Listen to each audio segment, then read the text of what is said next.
Everyone, welcome back to my channel and this is Sarah. Tachahau, bocau isara, huanila atau bote sepin. Jadi, teman-teman, untuk kali ini kita akan yang namanya ngebahas seorang legenda Hong Kong yang punya kontribusi yang namanya memajukan pop culture-nya orang-orang Hong Kong seperti itu. Yap, siapa lagi kalau bukan The King of Comedy Asia, terbesar di Asia, yaitu Stephen Chow, teman-teman ya. Pak Stephen Chow ini tidak hanya menjadi kayak the big three, orang-orang yang punya pengaruh besar untuk menyebarkan budaya Hong Kong ke seluruh dunia. Di antaranya kayak Jackie Chan, Chow Yun Fat. Nah, itu Stephen Chow, teman-teman, yang khusus di ranah komedi seperti itu.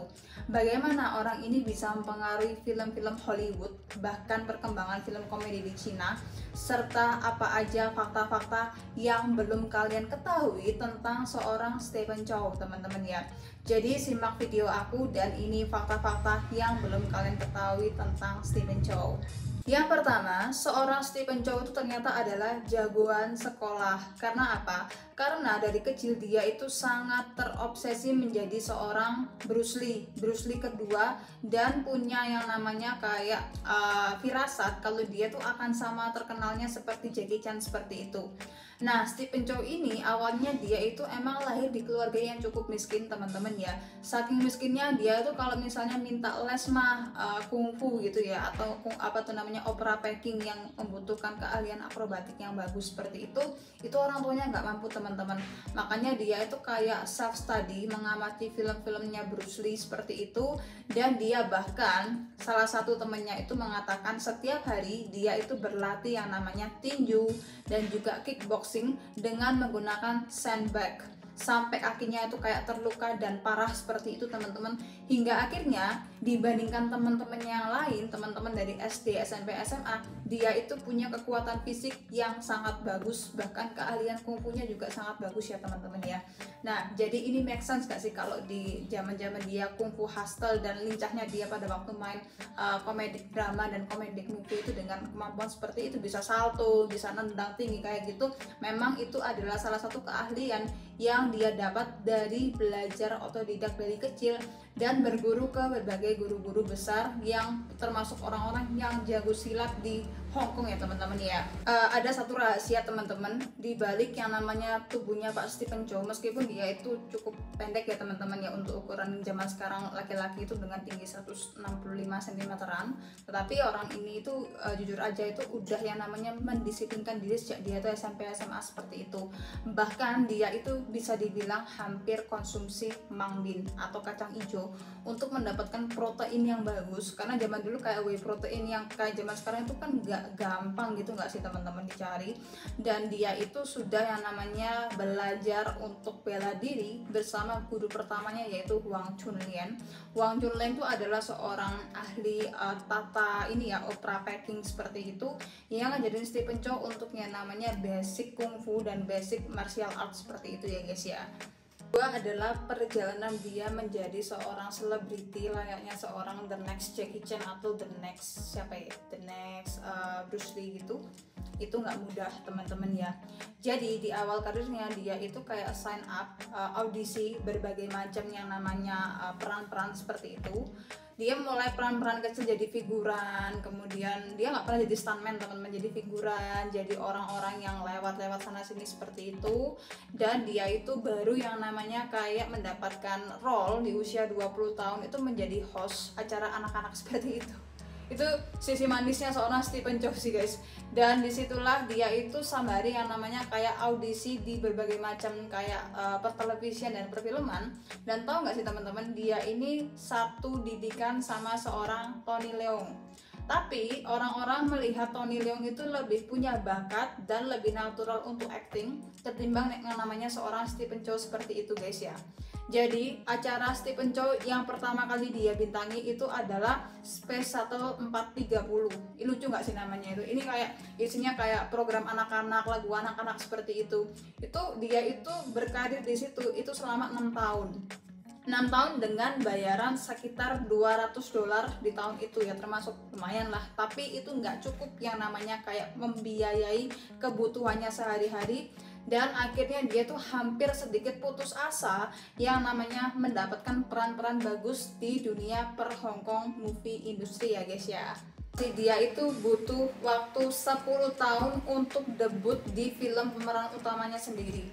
Gila nggak sih? Kayak kamu tuh debut di umur 20 tahun, kemudian di usia 30 kamu baru dapat yang namanya film atau dapat yang namanya panggung seperti itu guys, gitu loh. Jadi memang Stephen Chow tuh tipikalnya dia tuh kayak kerja serabutan dari host televisi anak-anak, kemudian dia jadi seorang apa ya?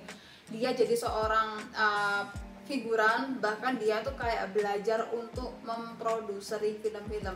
Nah ini dia celah dan pintu untuk yang namanya dia sukses di dunia perfilman industri seperti itu ya guys ya. Nomor berikutnya yaitu Stephen Chow adalah seorang yang tukang marah-marah teman-teman ya. Jadi kalau kalian pengen tahu fakta di balik yang namanya filmnya Stephen Chow seperti itu, ternyata ada brainstorming yang cukup keras dari seorang Stephen Chow untuk yang namanya membuat karakter seperti itu ya guys ya. Nah, Stephen Chow itu ternyata adalah tipe orang kalau misalnya kita ada suasana yang agak kaku, stres itu kan pengen kita cairin dengan bercanda atau apa. Nah, Stephen Chow tuh nggak bisa teman-teman. Bahkan kalau ada kesalahan dari krunya, dari para pemain-pemainnya, dia tuh main bentak, main marah-marah seperti itu, bahkan memecat salah satu karyawannya kalau berbuat kesalahan di hari itu juga teman-teman. Segitu jahatnya di dunia film seorang Stephen Chow kayak gitu teman-teman ya. Bahkan Stephen Chow itu adalah orang yang paling kesepian dan tidak memiliki teman kalau misalnya mereka ini orang-orang ini membuat film seperti itu ya guys ya. Jadi gimana menurut kamu? Enggak sih, ini fakta menarik. Ternyata Stephen Chow itu adalah artis Hong Kong atau artis Cina yang paling susah diajak untuk collab dengan Hollywood teman-teman.